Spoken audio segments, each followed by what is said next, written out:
This is the setup demonstration for the physical weathering of rocks, river rock simulation for Unit 7. In this activity, we're going to be simulating the process of river rock formation and weathering. You're going to start with your double tumbler. You've got two of these. You're going to use one for each for your class.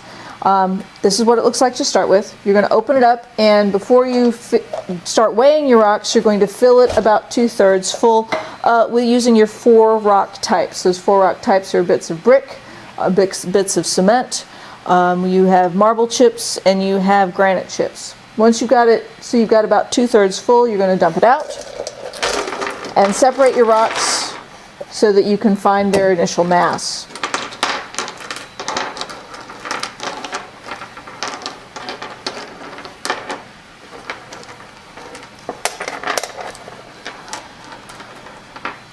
Luckily, they're fairly easy to tell apart.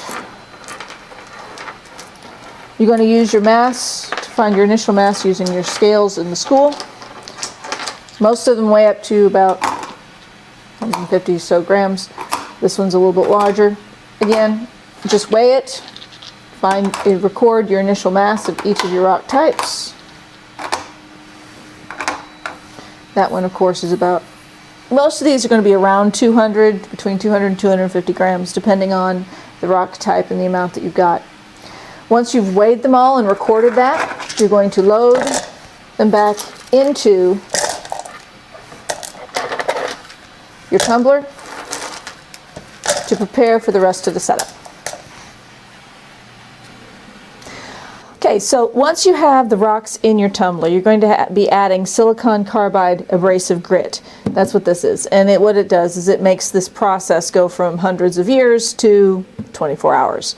And it comes in this bucket, should be what you get in your supply kit. You're going to put about 2 teaspoons full.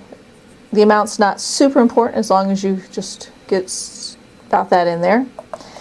And after you put the grit on, you're going to add your water. The water needs to just cover the rocks, so about, again, 2/3 full on your tub.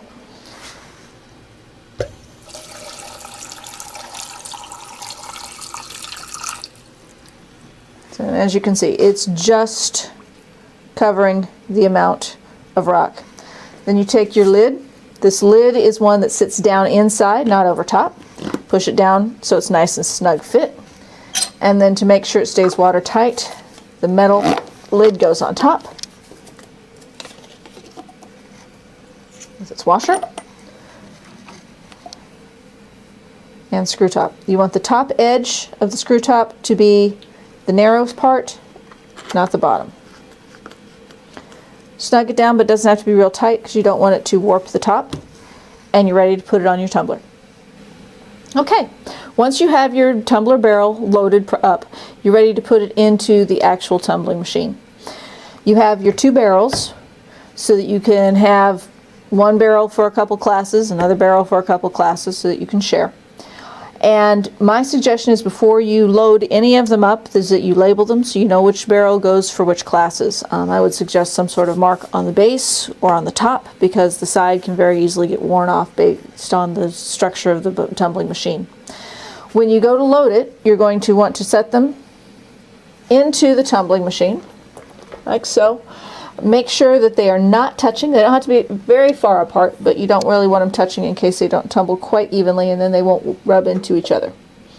Once you have them set, make sure your machine's set up somewhere where it will be undisturbed for the 24 hours that it's running, for overnight basically. You're going to do it from the end of whatever class period you've set it up into till just before you're ready to start. So it's going to go for about 20 hours.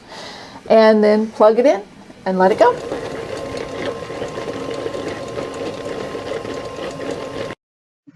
After one day of tumbling, what you're going to get is a slurry that looks like a very thick milkshake. To be able to see the rocks, then what you're going to do is you're going to use the strainer in your kit to pour them out. Whatever you do, do not pour them into your sink.